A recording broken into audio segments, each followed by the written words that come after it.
Maximilian Adalbert Baer Jr., known to the world as Max Baer Jr., was born on December 4th, 1937, in Oakland, California. Growing up as the son of Max Baer Sr., the legendary heavyweight boxing champion of 1934, Max was exposed to both the privilege and pressure of fame. His father's larger-than-life personality loomed over their household, while his mother, Mary Ellen Sullivan, brought balance with her emphasis on discipline, education, and compassion. Raised under public scrutiny, Max developed a strong sense of identity early on. Excelling in athletics at Christian Brothers High School in Sacramento, he earned letters in 4 sports and twice won the Sacramento Open Junior Golf Tournament. These early achievements hinted at a future filled with versatility, a trait that would later define his career in both entertainment and business. From athletics to academia, Max's broad foundation. Max Baer Jr.'s academic path mirrored his athletic excellence.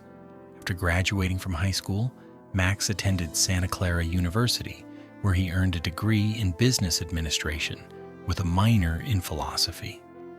The combination of practical education and philosophical inquiry would later guide him through his transition from acting to a multifaceted career as a producer, director, and businessman.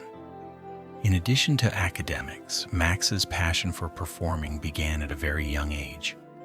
In 1949, at just 12 years old, he debuted on stage in England at the Blackpool Pavilion in Goldilocks and the Three Bears.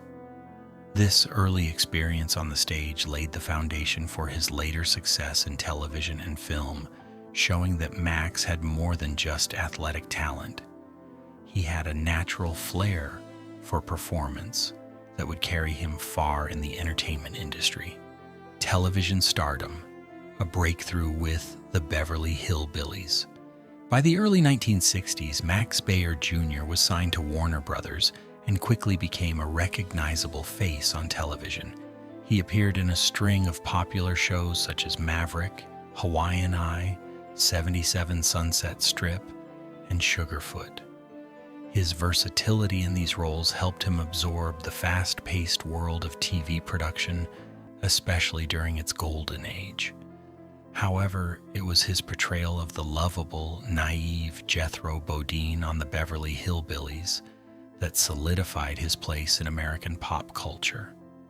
Running from 1962 to 1971, the show made Max a household name. The role brought him fame and affection, but also the burden of being typecast, which limited his acting opportunities. Despite this, Max continued to take on various roles in projects like Love, American Style, and A Time for Killing, while seeking new avenues for creative expression. Reinvention. From actor to filmmaker. Aware of the limitations of being pigeonholed as Jethro Bodine, Max Baer Jr. took control of his career by transitioning behind the camera.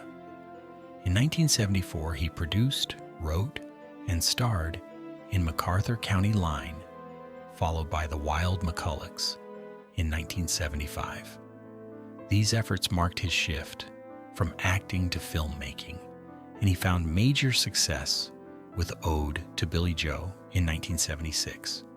The film became a box office hit, solidifying Max's reputation as a capable and talented filmmaker.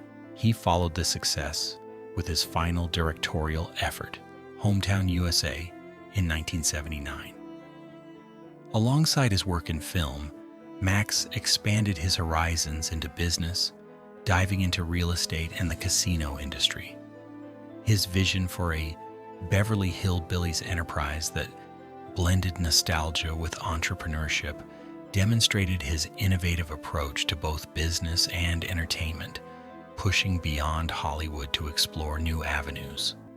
The personal struggles behind the public persona, Max Baer Jr.'s personal life, while largely private, occasionally drew public attention.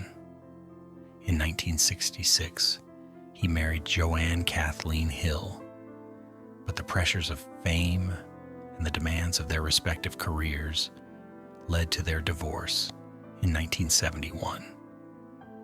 Max's relationships were further scrutinized by the public, including a high-profile one with actress Victoria Principal, which resurfaced in later years amid allegations that Baer firmly denied.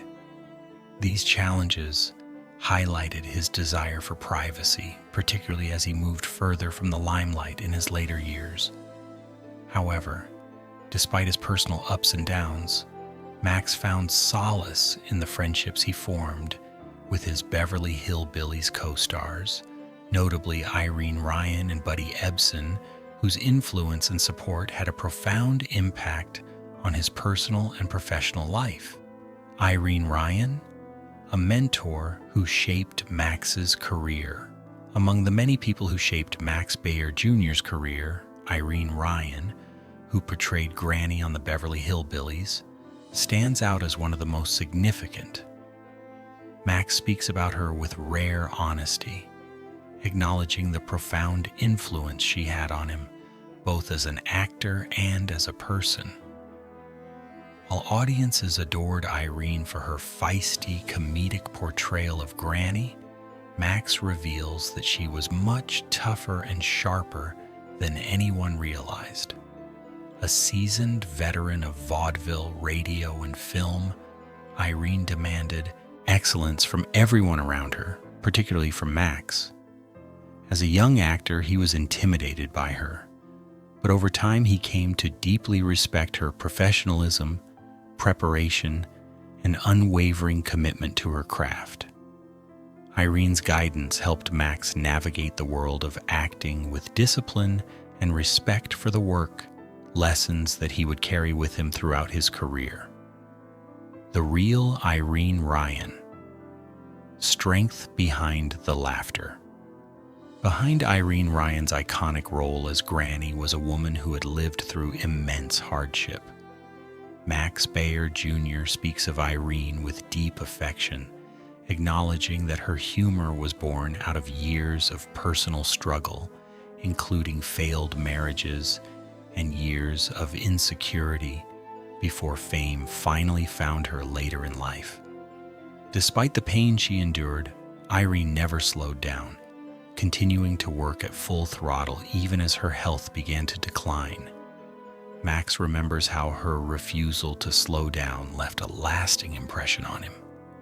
Her death in 1971 marked not just the end of an era on the Beverly Hillbillies, but also the loss of a woman who had become a mentor and friend. While the public remembers Irene for her laughter, Max insists that it is important to recognize the strength and resilience it took to create that laughter, qualities that made her an unforgettable figure in his life. Buddy Ebsen, a lifelong friendship. In addition to Irene Ryan, Max Baer Jr. cherishes the enduring friendship he had with Buddy Ebsen, who portrayed Jed Clampett on the Beverly Hillbillies. Their bond was built on mutual respect and genuine affection, which lasted until Buddy's death in 2003. Max recalls visiting Buddy in the hospital shortly before his passing, a final act of kindness that marked the end of a deep and enduring friendship. With the passing of Donna Douglas in 2015, Max became the last surviving regular cast member of the show. His unique position as the living bridge to a bygone era of television allows him to carry on the memories of those who shaped the Beverly Hillbillies and the friendships that made it such a cherished part of American television history. The Last Witness, preserving the legacy of the Beverly Hillbillies, now as the last remaining cast member of the Beverly Hillbillies, Max Baer Jr., stands as a living testament to the friendships, struggles, and laughter that once united millions of viewers. He no longer seeks the spotlight, preferring to live a quieter life. But he understands the significance of his role in the history of television. Max does not wish to preserve the myths or nostalgia surrounding the show. Instead, he honors the hard-earned truth behind the legacy of the Beverly Hillbillies and the people who brought it to life. With Irene Ryan's wisdom, Buddy Ebsen's camaraderie, and the memories of a simpler time, Max Baer Jr. carries forward the true essence of a show that continues to hold a special place in the hearts of its fans, even decades after it went off the air.